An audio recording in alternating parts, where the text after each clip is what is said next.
새로울 신, 매울 신, 무엇보다 믿을 신, 뉴스 신세계 헬마우스 임경민 작가 오셨습니다. 어서 오세요. 안녕하세요. 매주 수요일에는 장윤선 기자와 함께합니다. 어서 오세요. 네, 안녕하십니까. 네, 이순신 아껴서 뭐하냐. 강감찬에서 바뀌었어요? 예.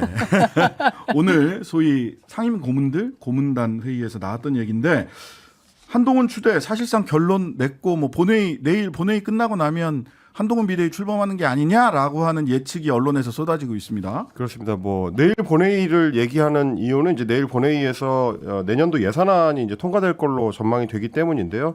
말씀하신 대로 국민의힘의 총선 전국을 이끌어갈 이 비상대책위원회에 한동훈 법무부 장관을 영입하는 쪽으로 사실상 가닥을 잡는 분위기입니다. 오늘 이제 언론들이 대부분 그렇게 쓰고 있습니다. 지난 14일에 중진 연석회의를 했고요. 15일에 의원총회를 거쳤고, 그리고 18일에는 의원과 당협위원장들 사이에 이제 연석회의가 열렸고요. 오늘은 국민의힘이 원로 정치인들, 그러니까 상임 고문단을 모아서 오찬 간담회까지 했습니다. 여당이 한동훈 비대위 준비를 위해서 사실상 명분 쌓기 작업의 마무리 단계로 들어갔다. 이렇게 봐야 될 것 같은데 윤재욱 원내대표, 그러니까 지금 권한대행을 하고 있는데 여의도 한식당에서 그 상임고문단 오찬을 가지고 나서 비대위 이제 구성을 위한 준비에 이제 들어갔는데 당내 여론조사까지 이제 마치고 나면 비대위원장 인선에 대한 결론을 내겠다, 이제 이런 이 상황입니다. 오늘 이제 참석했었던 그 고문들에 대해서 뭐 문화일보를 비롯한 이제 각 신문들이 취재를 별도로 했는데 김용갑 국민의힘 사무고문 같은 경우는 한 장관을 반대한다면 그거는 대안도 없는 반대다, 뭐 이렇게 얘기를 했고요. 그리고 황우여 전 대표 같은 경우도 시기적으로 이 카드가 적절하냐라는 점에 대해서는 걱정들을 하는데 그럼에도 불구하고 지금은 거기로, 그러니까 한 장관으로 다 여망이 모인다고 하니까 보완책을 마련하면 될 거다, 뭐 이렇게 이제 찬성 입장을 밝혔습니다. 반면에 비대위원장으로 지금 한동훈 장관을 올리는 게 적절하냐는 우려도 있습니다. 정가윤 전 국회 부의장 같은 경우는 지금 한동훈 장관을 비대위원장으로 세워놓으면 총선 공천을 거치면서 별의별 음모로 흠집이 다 날 수가 있다. 당의 소중한 자산을 이렇게 함부로 써서는 안 된다. 이런 입장을 밝혔다고 합니다. 그리고 이제 이전에 미래통합당 대표를 지낸 황교안 전 총리 같은 경우는 오늘 이제 아침에 라디오 인터뷰에서 한동훈 장관 아주 탁월한 사람이고 나라를 위해서 일해야 될 사람인데 중요한 거는 어떤 때냐다. 지금은 그때가 아니다. 지금 이렇게 막 써버리면 안 된다. 더 큰일에 써야 된다. 이런 얘기를 했고요. 김종인 전 국민의힘 비상대책위원장 같은 경우도 한동훈 장관 인간적으로 아끼는 측면에서 얘기를 하자면 정치인으로서의 등판이 좀 빠르지 않느냐, 뭐 이렇게 생각을 한다. 지금 등판이 과연 본인을 위해서 참 좋은 등판이냐, 이런 걸 생각할 필요가 있다. 이렇게 얘기를 했습니다. 오늘 그 상임 고문들 말씀 중에 유흥수 상임 고문이 이순신 장군이 마지막에 등판했다. 그때 배 12척이 남았는데 그걸 이끌고 승리했다. 선거에서 진 다음에 아껴서 무엇하냐, 아무 소용도 없는 것 아니냐. 그래서 이순신론. 네. 유흥수 상임 고문이 말씀을 하셨네요. 이 심각한 수준의 한비 어천가가 저는 원로들 사이에서는 현실적 판단이 제기될 걸로 기대를 했습니다. 그리고 이분들은 그야말로 평생 보수정당에서 정치를 해왔고, 물론 그동안 대한민국의 보수라는 게 사실은 이기적 보수, 기득권적 보수 뭐 이런 차원이었긴 했지만 그래도 지금과 같은 검찰 통치로 이어지는 방식의 그냥 꽃길을 깔아주는 방법으로는 하지 않을 거라고 생각을 했는데 뭐 이 지경이라면 어떤 미래가 있을까라는 생각이 좀 들기도 하고요. 한동훈 장관을 원로들까지 나서서 옹립을 하기 시작한 겁니다. 그리고 기자들 분석에 따르면 22일 전에, 그러니까 늦어도 이번 주 안에 마무리를 한다는 것이고요. 다음 주에는 김건희 여사 특검법 표결 처리가 예정되어 있는데 관련해서 어떤 전선이 형성될지 벌써부터 정말 그 발언들의 기대가 커집니다. 한동훈 장관은 정면 돌파 악법이다라고 했으니까 정면 돌파해야겠죠. 그런데 오늘 조선일보 일면은 총선 후 김건희 특검법 급부상. 어디서 부상한 겁니까?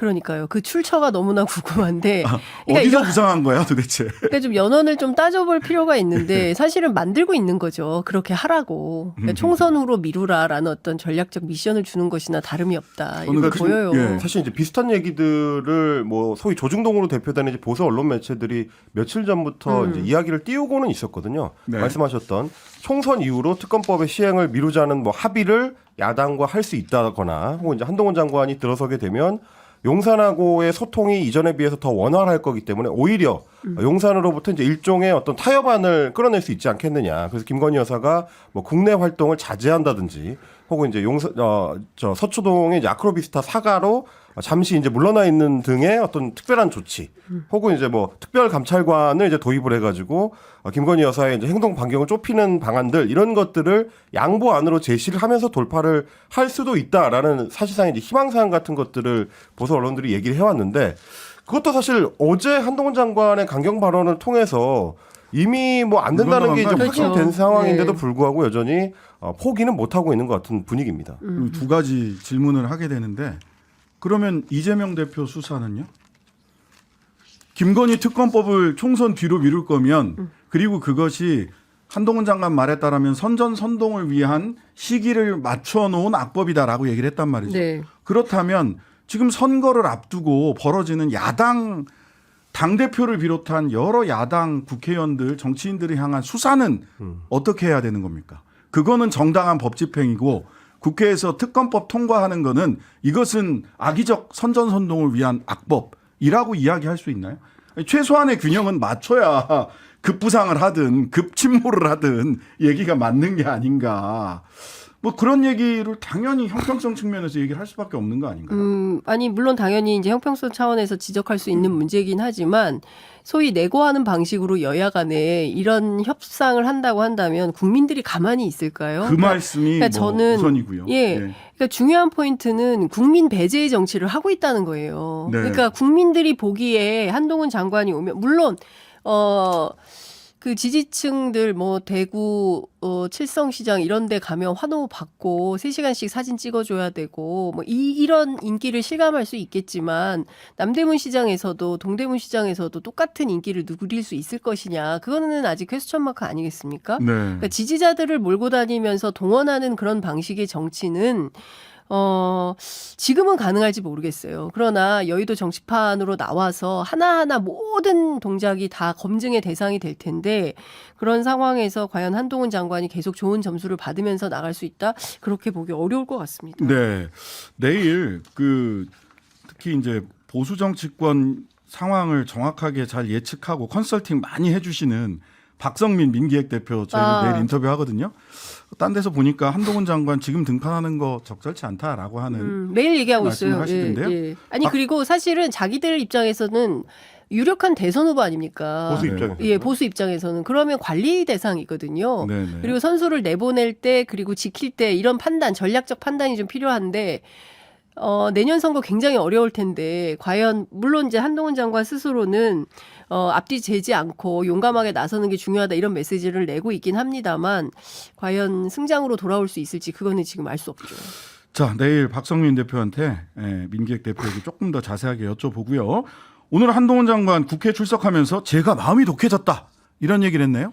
네, 뭐 장윤선 기자님 지적해 주신 것처럼 이제 한동훈 장관이 시험대에 서게 됐다라고 할 텐데 그 첫 번째 시험대는 이제 아무래도 이제 기자들하고의 만남입니다. 기자들이 어떤 질문을 쏟아내고 거기에 어떻게 대응할 것인가 하는 건데 어제 저희가 이제 기자회견 내용을 자세하게 전해드렸습니다만 오늘은 직접적으로 기자들의 질문에 답변을 하지 않는 모습이었습니다. 각종 현안과 관련해 가지고 그동안에는 굉장히 좀 거침없이 본인의 의견을 밝혀왔었는데 오늘은 좀 달라진 모습이었고요. 예산결산특별위원회 전체 회의가 오늘 국회에서 있었는데 오전에 이제 출석을 할 때는 기자들을 지나쳐서 이제 곧바로 본회의장으로 갔고 그리고 이제 끝나고 나서 출석 이후에 특검법에 관련해서 이제 기자들이 질문하면서 따라붙었는데 한동훈 장관이 제가 마음이 좀 독해졌다. 처음에는 막 부담이 돼서 이야기를 해줬는데 이제는 안 그럴 수 있을 것 같다라고 하면서 역시 이제 답변을 하지 않고 지나쳐 갔습니다. 그러니까 아마 처음에는 부담이 돼서 이야기를 해줬다라는 건 이제 어제 기자회견을 지칭하는 걸로 보이는데 아마도 어제 했었던 발언들, 세상의 모든 길은 처음엔 다 길이 아니었다. 많은 사람이 가면 길이 되는 것이다. 그러니까 사실상 비대위원장을 수락할 수 있다는 취지의 발언까지도 했었던 것과 비교하면 오늘은 좀 상당히 좀 이제 신중한 태도를 취하는 그런 모습이었습니다. 역시 검사다. 라는 생각이 좀 듭니다. 네. 그러니까 법조 기자들은요, 사실은 정보를 주고 정보를 받는 사이잖아요. 그러니까 오늘 요만큼 쓰면 내일 더 센 거 줄게. 이러면 그게 내고가 그렇죠. 돼요. 그러니까 그렇게 유지가 되는 집단이에요. 근데 사실 정당 출입 기자들은 한 1,000명 이상 될 거예요. 통제도 안 되고 뭘 물을지 몰라요.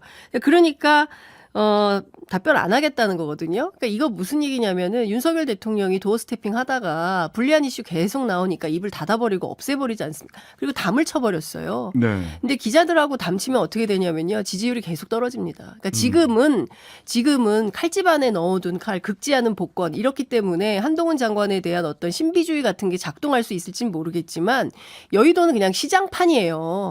예, 진짜 시장판이에요. 감출 수가 없어요. 다 드러납니다. 예, 그렇게 다 써요. 발걸음이 어떻고 뭐가 어떻고 단추가 어떻고 별거 다 나옵니다. 그렇기 때문에 제가 보기에는 이런 방식으로 하면 오래 못 갈 것 같다. 예, 어떤 분이 그 얘기 하더라고요. 정치 시작했다, 정치 끝났다. 이렇게 끝날 수도 있다.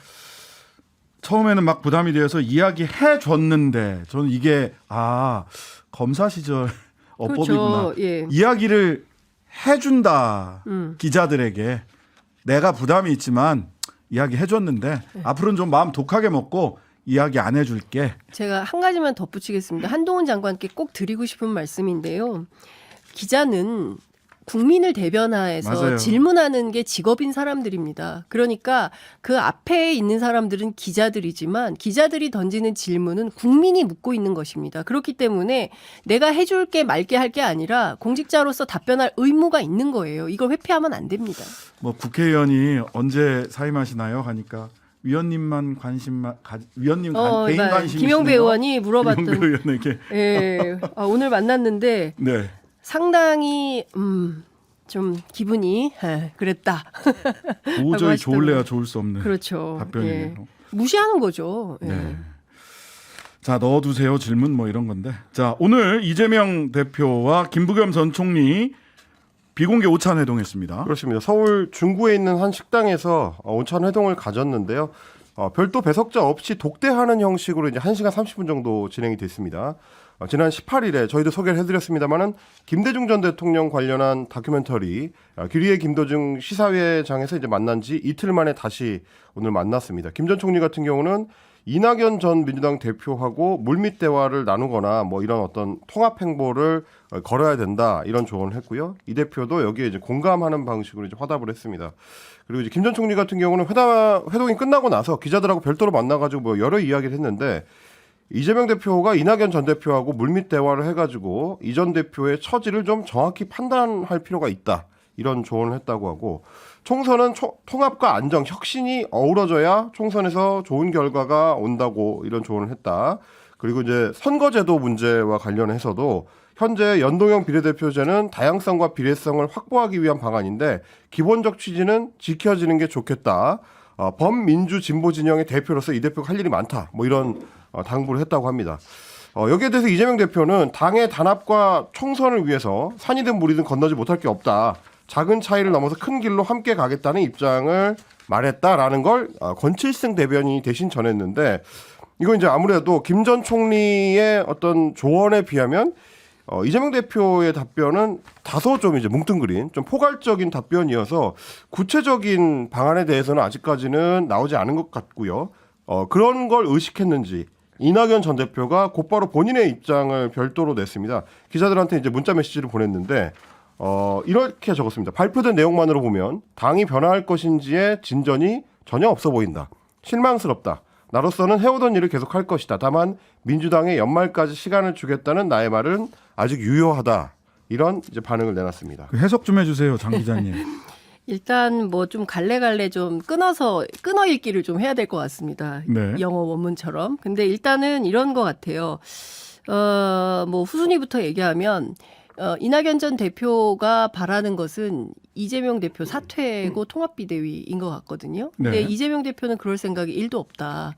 그리고 오늘은 김부겸 전 총리를 만났지만 28일에는 정세균 전 총리를 만날 예정이고 그리고 아마도 제가 취재한 바에 따르면 조만간 민주당이 선대위 국면으로 그림을 바꿀 것 같아요. 네. 네, 선대위 국면으로 그림이 바뀌어지면 그 상황에서 뭐라도 다 맡으시는 상황이 되겠죠. 근데 그랬을 때 이게 민주당의 그림이 변화하고 그 안에서 역할들을 맡게 되고 그게 큰 그림으로 갈 때 특히나 이제 내년 총선은 민주당 입장에서는 윤석열 정부 심판론이다 이걸 세게 걸고 있지 않습니까? 네. 큰 틀에서 보면 반윤 전선인데 이 반윤 전선이 흐트러지는 방식에 대해서는 동의하지 않겠다라는 메시지가 나온 걸로 이해를 하기 때문에 실망스럽다 뭐 이런 얘기를 하는 것 같아요. 아, 근데 김부겸 전 총리의 메시지가 그런 거였고 그러다 보니까 이낙연 전 총리는 실망스럽고 네, 그렇죠.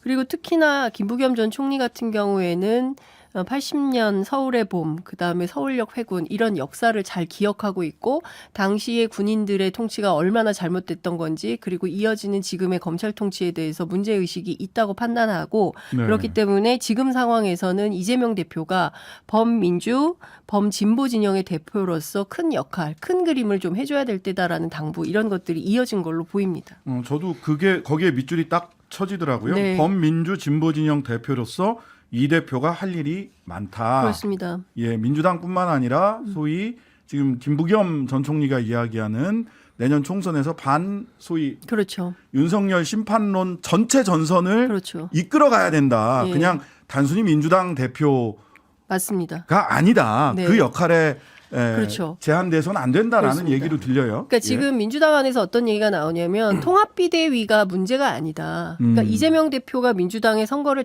잘 이끌어야 되는 거 플러스 네. 전체 진영의 문제 이것은 역사를 어떻게 만들어갈 거냐에 대한 대한민국의 운명이 걸린 선거가 돼버렸다. 내년 선거는. 그렇기 때문에 이 전선을 어떻게 치고 어떻게 민주당이 나아갈 것인지 특히 그 가운데 이재명 대표가 어떤 역사적인 역할을 할 것인지에 대한 뭐 결심, 결단 이런 걸 촉구하는 자리가 아니었나 싶습니다. 어쨌든 요즘 이재명 대표는 경청의 시간인 것 같아요. 여러분들을 만나고 있던데 그 김부겸 전 총리 만났고 정세균 전 총리 만날 일정이 있고 오늘은 민병덕 의원, 이탄희 의원, 뭐 우원식 의원 등등등 해서 그 선거제도. 연동형 비례제를 네. 주장하는 분들과 면담을 조금 전 본회의 끝나고 진행을 했다고 해요. 아직까지는 거기서 어떤 이야기가 나왔는지는 아직은 뭐 뉴스로 전해지지는 않습니다만은 좀 심사숙고하는 시간. 네. 그런데 선대위 올해 안에 선대위 체제로 변화한다 이런 건가요? 날짜를 제가 특정해서 말씀드리기는 좀 어렵고요. 근데 네. 하여튼 그림을 좀 바꿀 준비를 하고 있는 것 같다라는 말씀은 좀 드릴 수 있고 저는 민주당의 이런 문화는 굉장히 좋다고 생각합니다. 무슨 얘기냐면 계속 토론하잖아요. 뭐 반론도 있고 비판도 있고 너 나가라 어쩌라 하지만 이 당 안에서 어찌됐든 민주적인 의사결정 과정을 계속 만들어가는 거 저는 이걸 국민의힘도 좀 했으면 좋겠다 이런 당부 말씀 드립니다. 네, 예, 알겠습니다. 잠시 광고 듣고 뉴스 신세계 이어가 보겠습니다. 신상식의 뉴스 아이킥 김경빈, 장윤선 두 분과 함께 뉴스 신세계 이어가겠습니다. 자, 사실은 굉장히 중요한 한 주예요. 네, 오늘 이번 주. 예, 이번 주에 슈퍼위크거든요. 네. 청문회 슈퍼위크인데 너무 소리 소문 없이 지나가는 게 아닌가. 오늘 국토교통부 장관 박상우 후보자 관련된 청문회 진행됐죠? 네, 오늘 인사청문회가 진행이 됐는데 박상우 후보자가 이제 LH 주택공사 사장을 지냈습니다. 그런데 이 LH 사장에서 물러난 뒤에 LH로부터 이제 광고라든지 용역이라든지 이런 거를 이제 자신의 회사로 수주를 했다. 이게 일종의 전관 특혜가 아니냐라는 거를 오늘 이제 의원들이 문제 제기를 했습니다. 박 후보자가 이제 2019년에 LH 사장에서 퇴임하고 나서 2020년 2월에 해외 부동산 개발 컨설팅 회사인 PNT 글로벌이라는 회사를 설립을 했고요. 그리고 이후에 보니까 2020년 4월에는 신남방경제연구회라는 거를 설립을 했고 여기서도 대표이사로 재직을 했습니다. 그런데 이 PNT 글로벌이라는 회사는 LH로부터 연구 용역을 수주를 했고 신남방경제연구회는 LH로부터 웹진 광고를 수주를 했습니다. 그러니까 이런 것들이 결국 다 LH 사장 출신이기 때문에 그리고 퇴임하고 난 직후에 설립한 회사들로 일감이 몰렸기 때문에 전관 특혜 아니냐라는 얘기인데요. 보니까 PNT 글로벌 같은 경우는 지난해 9월에 베트남 산업단지 개발 사업 활성화를 위한 운영 관리 계획 수립 이 연구 용역을 수주했는데 이게 2억 7,800만 원짜리 사업이었고요. 신남방경제연구회 같은 경우는 퇴임 직후인 2020년부터 2022년까지 7차례에 걸쳐서 LH로부터 2,100만 원의 광고 집행을 받은 바가 있습니다. 그러니까 이런 것들을 봤을 때 그동안 국토부에서 원희룡 장관이 강조해왔던 전형적인 내로남불이 아니냐라는 게 이제 민주당 의원들의 지적이었습니다. 여기에 대해서 이제 박 후보자는 전관 지위를 활용한 적이 없다. 이렇게 이야기를 하면서 LH 용역을 수주할 때 해외 건설협회하고 공동으로 응찰을 해가지고 다른 경쟁자들과 객관적인 심사를 거쳐서 확정을 받은 것이다. 뭐 이런 주장을 했습니다. 이게 원희룡 장관이 얼마 전에 그 전관 LH 전관 예우 관련해 가지고 전관이 개입된 회사, 전관이 재직하는 회사한테 발주한 용역 전체를 싹 날려버렸었잖아요. 그렇죠. 그래서 이거는 좀 과하다. 뭔가 옥석을 가려야지. 그 정도 얘기를 했는데 이렇게 따지면 원희룡 장관 기준에 따르면 이거는 뭐 옥석을 가릴 것 없이 전관 예우 아닙니까? 그렇죠. 원희룡의 기준에 따르면 네. 저는 원희룡 장관 기준대로 해야 된다가 아니라 그때도 좀 이상하다 싶었는데 근데 또 이분은 정관 지위 적극적으로 활용한 거 아니냐는 얘기를 들을 수밖에 없는 상황인 것 같은데요. 근데 이 정부는 다 틀려요. 뭐 오늘 얘기한 거 내일 뒤집고 뭐 이러기 때문에 뭐 어떤 정책의 일관성을 기대하거나 이럴 수는 없을 것 같고. 근데 저는 지금 그 이번 주에 슈퍼위크고 인사검증 진행되는 과정들을 보면 박상우 후보자뿐만 아니라 송미령 장관 후보자 등 뭐 강도영 후보자 다 포함해서 과연 이런 분들이 대한민국의 정부를 맡아서 운영을 해도 되나라는 국민의 한 사람으로서 정말 큰 걱정이 생깁니다. 네. 그러니까요. 이렇게 아니 그리고 또 한마디 좀 네네. 덧붙이자면 최소한 인사검증 1차 단계에서 걸러야 되는 범죄 이력 같은 것도 제대로 네. 조회도 안 된 상태에서 한동훈 장관 도대체 무슨 인사검증을 제대로 한 건지 배달만 하신다고 그랬으니까. 본인은. 아니, 그건 말이 안 되는 거고요. 그러니까 저는 이런 무책임한 태도가 계속 이어지는 거를 그냥 언제까지 두고 봐야 되는 건지 정말 국민의 한 사람으로서 답답합니다. 서울 양평 고속도로 사업은 계속돼야 한다라는 말도 했고 이게 굉장히 큰 그 건인데 새 예산안 최종 합의돼서 내일 통과된다는 그렇습니다. 거죠. 국회. 오늘 여야 원내대표하고 이제 김진표 의장이 만나서 최종 합의에 도달했는데 정부안 659조 중에서 4조 2천억 원을 감액을 한 뒤에 비슷한 규모로 증액을 했습니다.